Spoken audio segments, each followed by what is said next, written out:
Hey guys, what is up, কেমন আছেন সকলে? আশা করি ভালো। আজকে আমরা দেখতে চলেছি বাংলাদেশ বনাম যুক্তরাষ্ট্রের প্রথম টি-20। বাংলাদেশ হারলো কেমনে, কে কেমন পারফর্ম করেছে এই ভিডিওতে জানতে পারবেন। Let's go. প্রথমে বাংলাদেশ ব্যাটিং করতে নামে। বাংলাদেশের হয়ে ওপেন করতে নামে সৌম্য সরকার ও লিটন কুমার দাস, কিন্তু লিটন কুমার তার ইনিংস বড় করতে পারে না।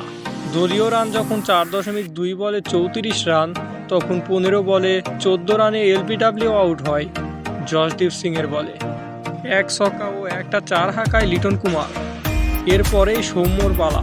12 বলে 20 রান করে স্টিভেন টেলরের বলে আউট হয়ে যায়। 5.1 বলে 34 রান তোলে। এদিকে তৌহিদ হৃদয়ের ভালো শুরু করা দেখা দেখে শান্ত ভালো শুরু করার আগেই সে স্টাম্পিং আউট হয়ে যায়। তৌহিদ হৃদয় 47 বলে 58 রান করে, 2 ছক্কা ও 4 চারে। মাহমুদুল্লাহ ভালো খেলে 20 বলে 31 রান করে ক্যাচ আউট যায়। এখনও ফুরায়নি মাহমুদুল্লাহ রিয়াদ।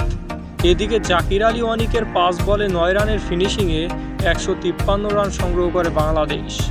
যুক্তরাষ্ট্র ব্যাট করতে নেমে স্টিভেন টেইলর কাটার মাস্টারের বলে ক্যাচ তুলে দেয়। মাহমুদুল্লাহর গুড ক্যাচে আউট হয় টেইলর এবং অধিনায়ক মোনাক প্যাটেল 10 বলে 12 রান নিয়ে আউট হয়ে যায়।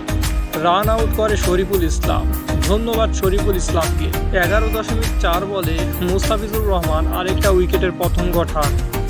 12 বলে 4 রান করে আউট হয় জনস এবং নীতিশ কুমারকে ফেরায় শরীফুল ইসলাম এবং ম্যাচ জেতায় কোরি অ্যান্ডারসন 25 বলে 34 রান করে 2 ছক্কায় এবং হারমিত সিং 13 বলে 3 ছক্কা ও 2 চারে 33 রান করে। যুক্তরাষ্ট্র 5 উইকেটের জয় পায়। কি লজ্জা, কি লজ্জা। মুস্তাফিজুর রহমান 4 ওভারে 41 রান দেয়, 2 উইকেট পায়। রিশাদ ও শরীফুল নেয় 1টি করে। খরুচে বোলিং করে মুস্তাফিজুর রহমান।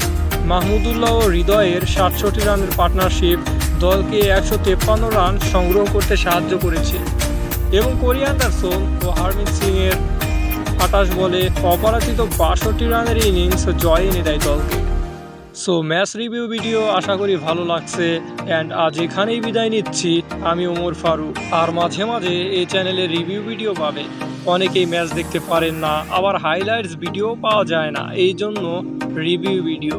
আল্লাহ হাফেজ।